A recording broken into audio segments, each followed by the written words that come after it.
कल रात मेरे ससुर ने मुझे रगड़ रगड़ कर पेला।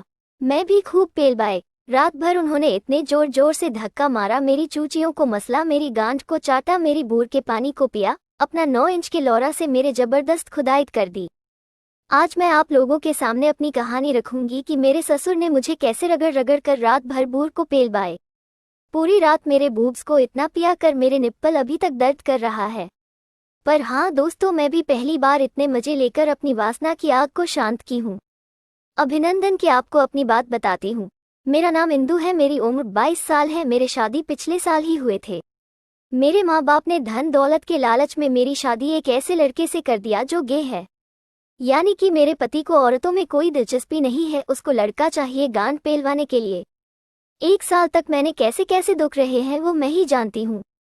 जब एक लड़की की शादी होती है, अपने ससुराल आती है, उसके ख्वाब में होता है उसका पति उसे खूब प्यार करे। लड़की जब छोटी होती है तभी से वो सेक्स के बारे में सोचने लगते हैं, जब से उसकी चूचियां बड़ी होनी शुरू होती है। बहुत दिन बाद उसको अब लगता है कि मेरी खुदाई भी रोजाना होंगे।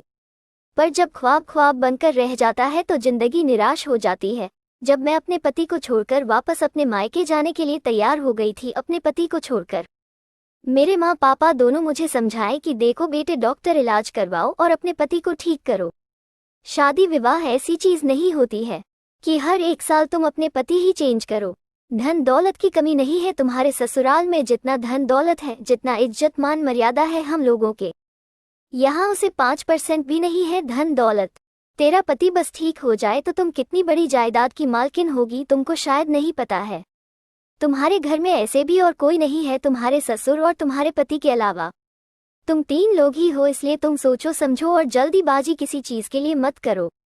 कहीं दूसरी जगह तुम शादी करोगे तो हो सकता है लड़का अच्छा मिल जाए, पर बाकी चीजें सही नहीं होगी तो फिर तेरी जिंदगी कष्ट में होगी।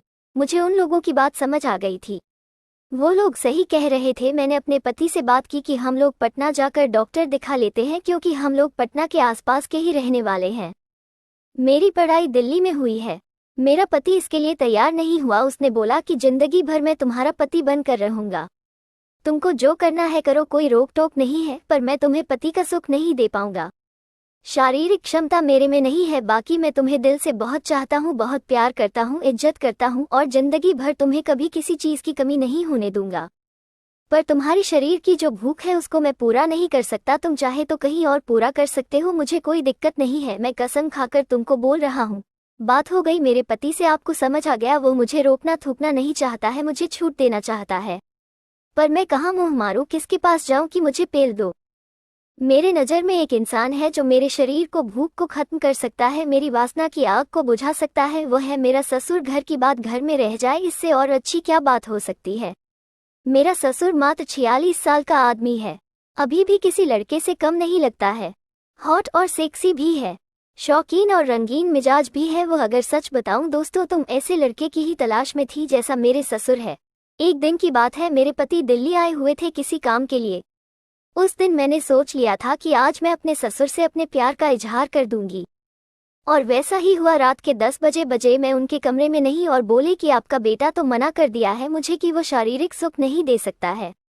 औरत को अगर सिर्फ धन दौलत हो तो से काम नहीं चलता है जब तक उसकी वासना पूरी नहीं हो। मेरे ससुर बोले कि देखो इंदु, जो मेरे पास है वो सब तेरा है, धन दौलत सब कुछ, पर जो मैं तुम्हें नहीं दे सकता वो मैं कैसे तुम्हें कहूँ, ये तुम्हारा है। पति का प्यार से पति दे सकता है। मैंने कहा आप पति का प्यार मुझे दे दो, कोई दिक्कत नहीं है, मैं नहीं जाऊंगी यहाँ से। मेरे ससुर बोले